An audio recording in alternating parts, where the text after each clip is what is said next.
पुरंजनोपाख्यान भागवत का बड़ा गूढ़ रहस्य से भरा हुआ, इसलिए इस गूढ़ रहस्य को आप भी बड़े सावधानी से श्रवण करिए। मैं भी कोशिश करूंगा सावधानी से सुनाने का। थोड़ी गूढ़ लगेगी आपको। ये 10 मिनट का ये चर्चा है, 10 मिनट की चर्चा है। एक यहां पर नारद जी ये कहानी सुना रहे हैं। दो मित्र थे, एक का नाम था अभिज्ञात, एक का नाम था पुरंजन। ये पक्षी हंस पक्षी की तरह ये उड़ा करते थे, उड़ते हुए यत्र तत्र जाकर विचरण किया करते थे, दोनों के दोनों। श्वेत वर्ण था दोनों का, धवल रहते थे, आनंद में रहते थे, इसलिए अपने पंखों को फुलाकर यत्र तत्र विचरण करना इनकी रोज की दिनचर्या थी। एक दिन की घटना, ये दोनों के दोनों नदी के किनारे मानसरोवर में मोती चूग रहे थे। अभिज्ञात बड़ा आनंदित था, पुरंजन भी बड़ा आनंदित था। दोनों मोती चूगने में बड़े मस्त हो रहे थे। उसी समय पुरंजन ने कहा अभिज्ञात से, भैया चलो ना भ्रमण करने चलते हैं, बहुत देर हो गई मोती चूगते चूगते। अभिज्ञात ने कहा नहीं भैया, तुमको यदि भ्रमण करने की इच्छा है तो तुम भ्रमण करो, मैं तो आनंद में हूं, मुझे अभी नहीं जाना, तुम जाओ, तुम जा सकते हो। अब पुरंजन अकेले मानसरोवर से उड़कर चलने लगा, पंख फैलाई और चल दिया। पुरंजन उड़ते उड़ते उड़ते उड़ते लाखों शहरों में गया। शहर शहर अनेक शहर देखता हुआ वो घूमता घूमता घूमता घूमता वो अनेक शहर घूम डाले उसने, अनेक शहर छान मारे, लेकिन उसको कहीं भी किसी भी शहर में मन नहीं लगा। अचानक उसको 9 दरवाजे का एक नगर दिखाई दिया, तो उसके मन में उस नगर के भीतर जाने की इच्छा जागृत हो गई। वो उस 9 दरवाजे के नगर के भीतर प्रविष्ट हो गया।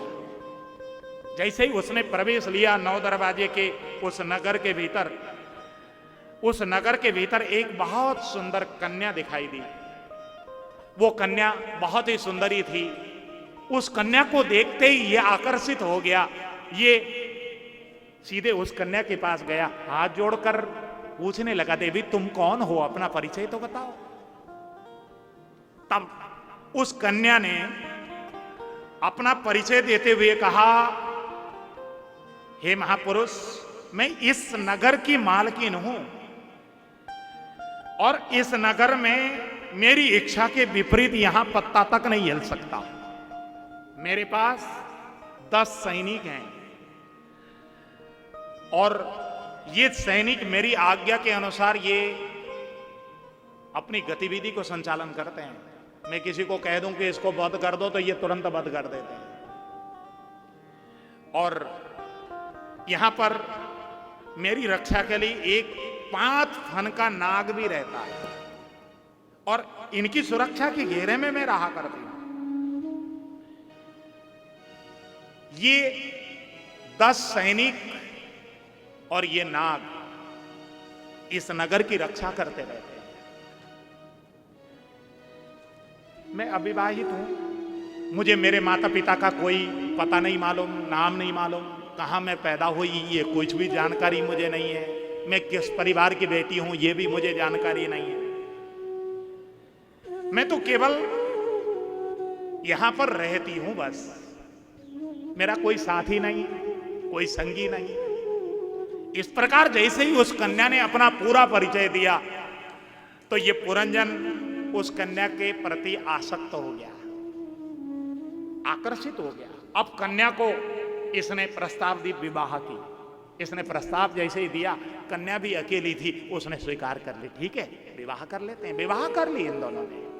और विवाह के बाद तो ये दोनों के दोनों इतने एक रूप हुए कि वो कन्या हंसती तो ये भी हंसता, पुरंजनी रोती, उसका नाम था पुरंजनी। अब इसका विवाह होने के बाद पुरंजनी पड़ गया नाम। पहले तो नाम नहीं था उस कन्या का, लेकिन विवाह होते ही उसका नाम पड़ गया पुरंजनी। ये पुरंजन था। पुरंजनी रोती तो पुरंजन रोता, पुरंजन हंसती तो पुरंजन हंसता।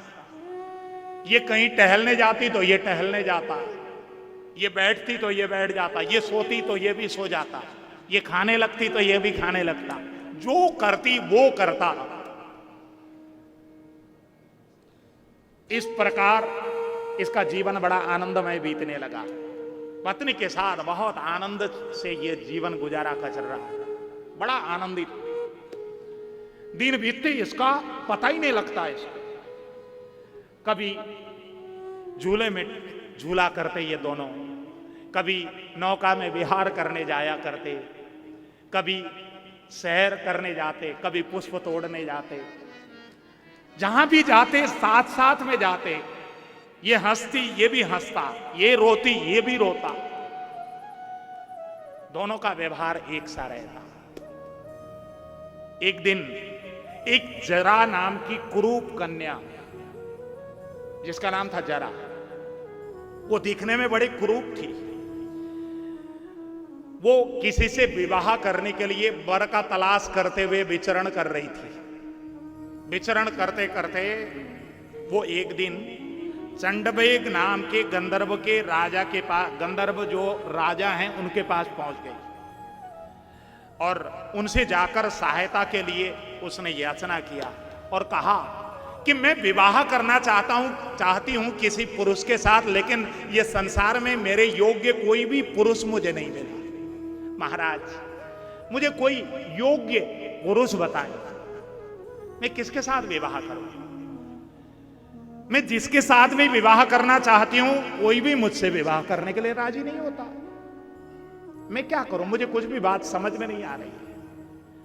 तब चंडवेग ने जरा की सहायता के लिए 360 काली गंधर्वी और 360 सफेद गंधर्व, इनकी पूरी सेना दे दी। देवी, ये पूरी सेना लेकर के तुम जाओ और साथ में एक प्रज्वार नाम का इसका भाई, उसको भी सौंप दी कि इसको भी साथ में लेके जाओ। ये तुम्हारी पूरी की पूरी सहायता करेंगे, तुम जिससे विवाह करना चाहोगे उसके साथ विवाह करा देंगे। जाओ देवी। अब ये बड़ी प्रसन्न हो गई। अब इतनी बड़ी सेना मुझे मिल गई, अब इन सेना के सहारे मैं किसी के साथ भी विवाह कर लूंगा। प्रज्वार ये पूरी सेना का सेनापति था और जरा की सहायता के लिए भेजा गया तो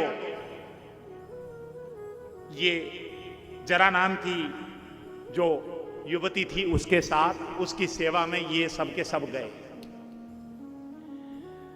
जरा बड़ा प्रसन्न होकर सेना लेकर घूमना प्रारंभ किया तो एक दिन इसकी दृष्टि पड़ गई पुरंजन पर।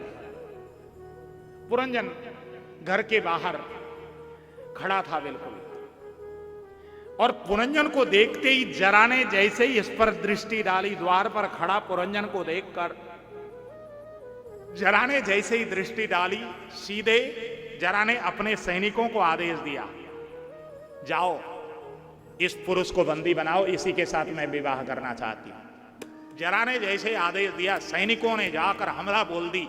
अब पुरंजन के पुरी पर, जहां जिस नगर पर यह पुरंजन रहा करता था, उसके जो सैनिक थे 11, उन सैनिकों ने अपना भरपूर बल लगाकर, पूरी ताकत लगाकर युद्ध करी, लेकिन इतनी बड़ी 360 सेना के सामने उनका कुछ भी बस नहीं चला।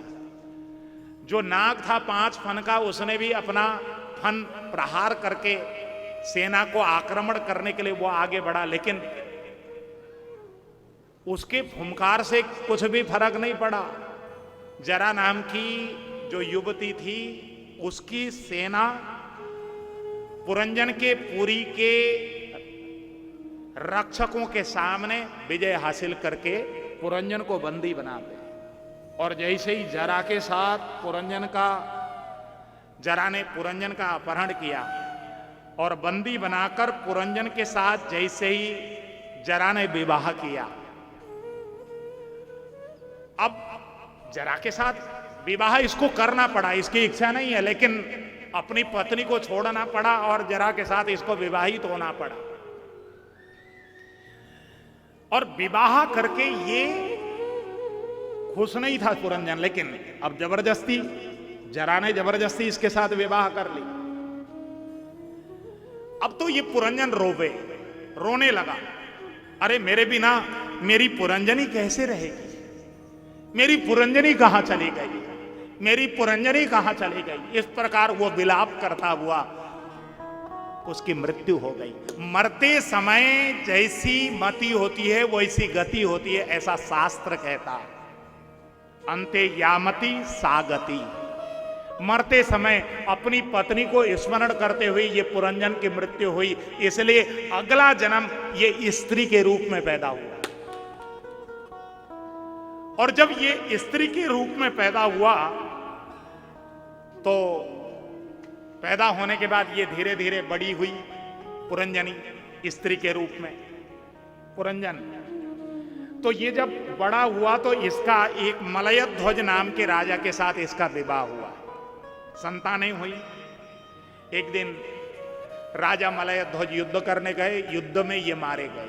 अब जब मारे गए तो जो पुरंजन स्त्री बना हुआ था वो अपने पति के मृत्यु पर रोने लगा, बिलखने लगा और सती जाने के लिए चिता के पास जैसे ही खड़ा हुआ और अपने पति को याद कर करके ये जोर जोर से रो रहा था, तब उस समय इसका पिछले जन्म का छूटा हुआ जो मित्र था अभिज्ञात, वो अपने मित्र को ढूंढता ढूंढता ढूंढता ढूंढता ढूंढता ढूंढता वहां पर पहुंचा जहां पर ये पुरंजन सती होने को तैयार था।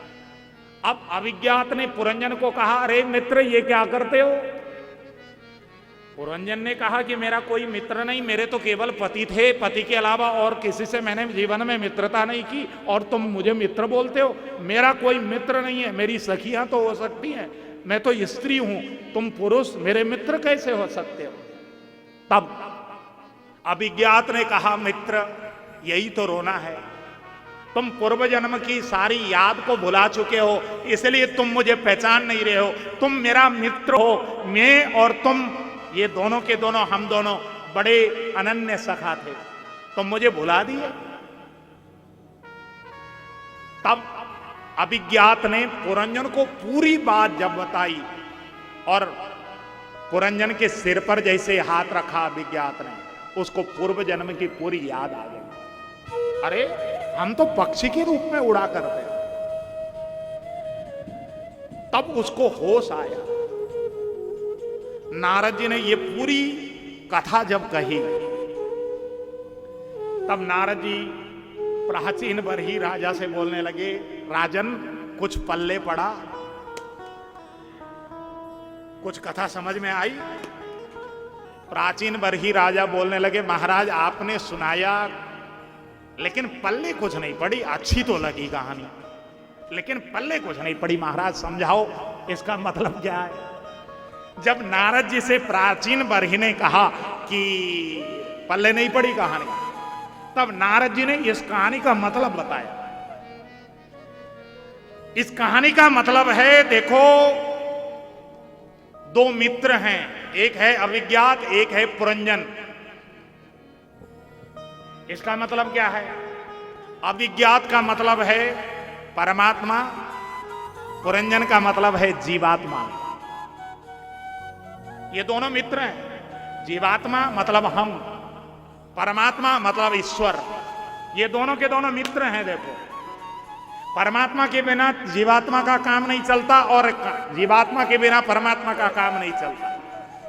ये दोनों मित्र साथ साथ में उड़ते रहते हैं, साथ साथ में चलते हैं, क्योंकि परमात्मा के द्वारा ही तो जीवात्मा को भरा जाता है और ये विचरण करते हैं। परमात्मा भी इस पृथ्वी पर हैं और जीवात्मा भी इसी पृथ्वी पर है। ये दोनों के दोनों साथ ही रहते हैं।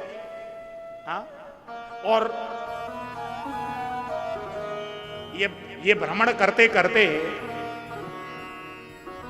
जीवात्मा परमात्मा के साथ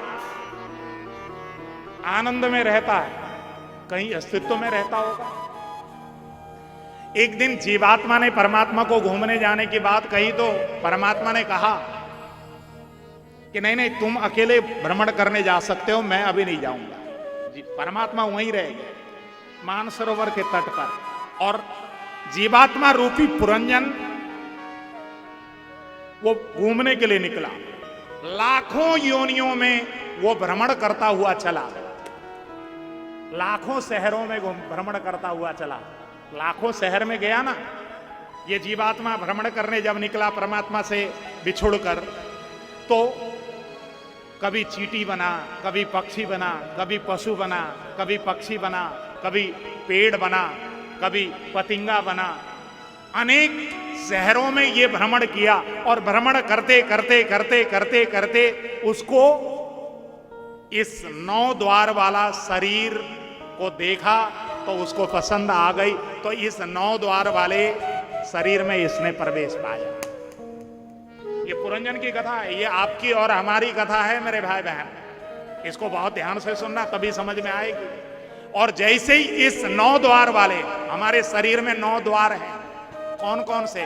1 2 3 4 5 6 7, नीचे के 2, 9 द्वार। इस 9 द्वार वाला नगर जब उसने देखा, उसको पसंद आ गई, तो इस पर प्रवेश कर गया।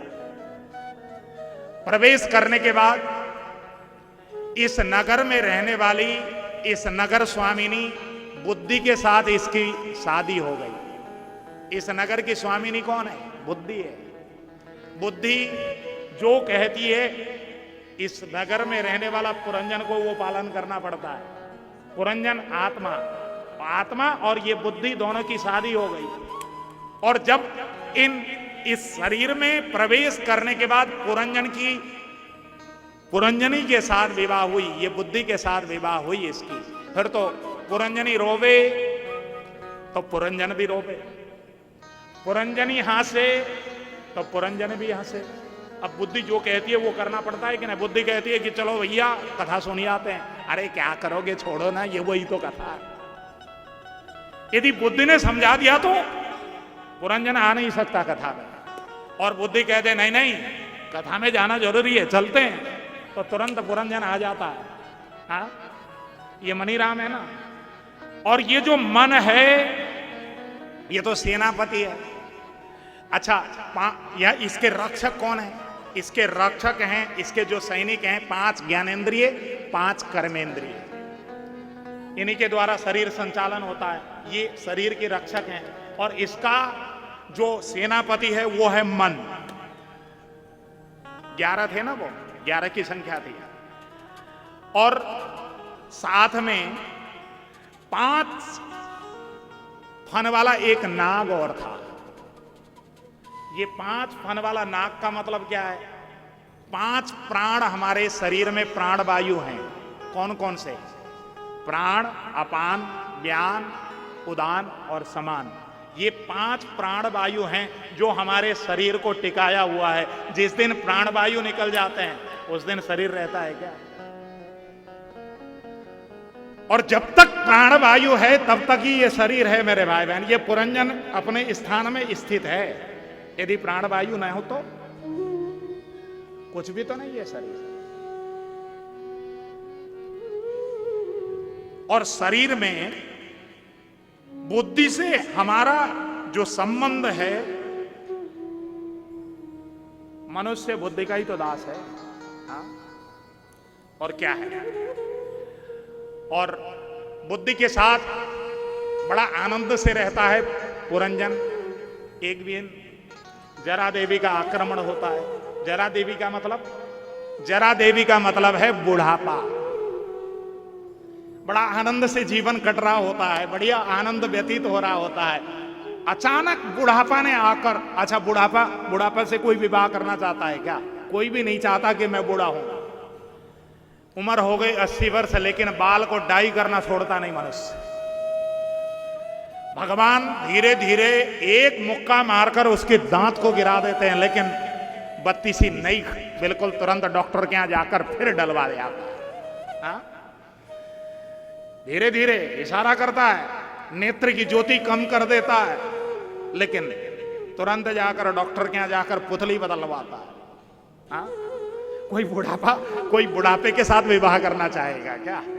बुढ़ापे के साथ कोई विवाहित नहीं होना चाहता। जरा को कोई भी स्वीकार नहीं करना चाहता। इसलिए जरा अपने साथ चंडबेग को अपना सेनापति बनाकर, प्रज्वार को सेनापति बनाकर चंडबेग के पास वो सहायता ले मांगने गई, तो चंडबेग ने 360 काले गंधर्व और 360 सफेद गंधर्वियां, ये इतनी बड़ी सेना दे दी और प्रज्वार को सेनापति बनाकर इसको सौंप दिया।